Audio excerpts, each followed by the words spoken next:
Nitwa MUNYAMPENDA Nathalie va mu kigo nyafrika cy'imibare, the African Institute for Mathematical Sciences. Ubundi mu Rwanda iyo dutekereje umunyamibare dutekereza umuntu ufite imisatsi idashokoje, umuntu uvuga nta muntu umuvugisha. Ariko nashaka kubaha urugero, twese dukunda telefone zacu za mobile, ariko izo telefone zavuye muri research y'imyaka 20 irenga. Na mobile money mukoresha uyu munsi mukunda idufasha biva muri equation ya prime numbers y'imibare. So nashaka kuvuga kuri importance yo kugira researchers and scientists. So AIMS is an institute. We have 6 institutes around the continent, and Rwanda is our hub. We have our headquarters here.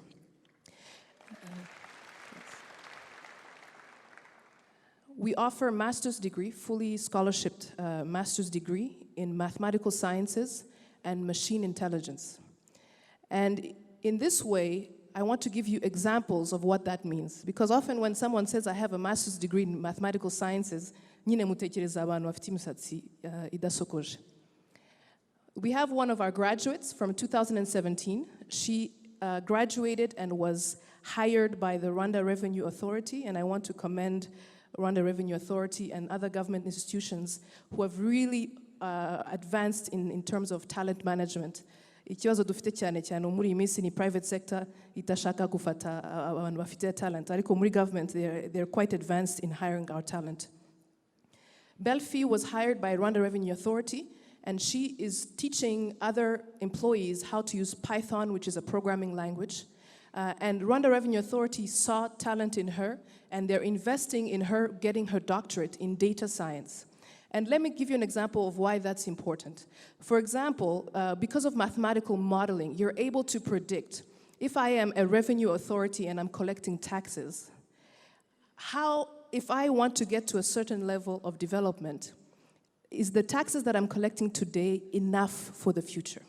And with predictive models, we're able to say we're not collecting enough, or this is the percentage that we have to go before we're able to meet our development goals.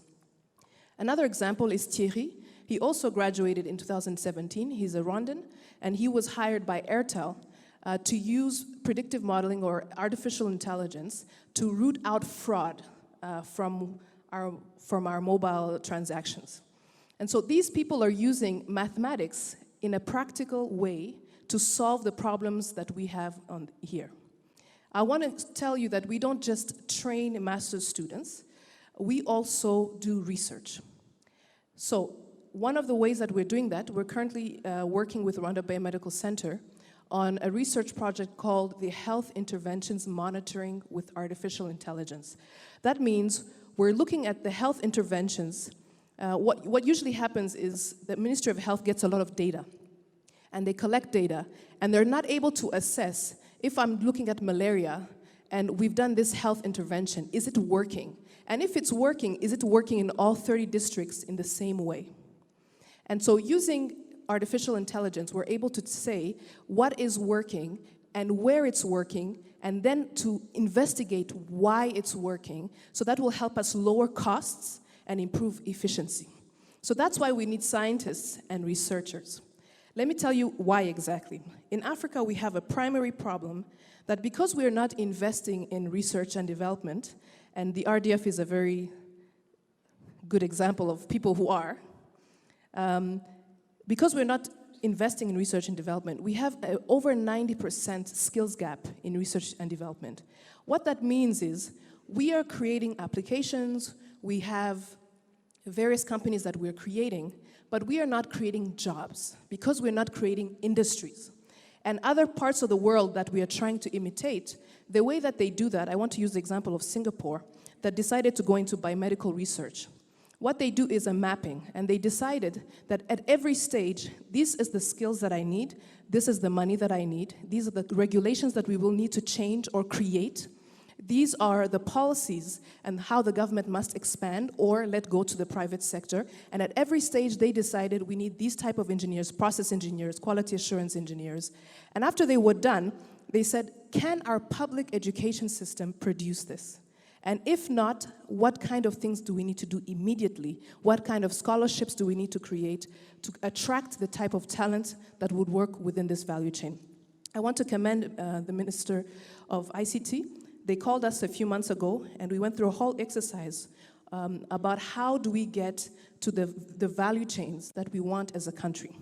And if I use the example of blockchain, financial inclusion through blockchain, that means that we have to be having mathematicians who write the code or write the equations that then is done by engineers who create the applications or the software that is going to get us to this value chain.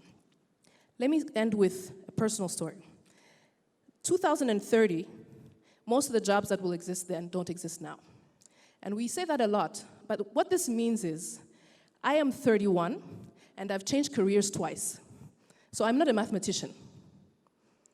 Even though I talked to you about prime numbers, I'm not a mathematician. In fact, I would never be again a mathematician.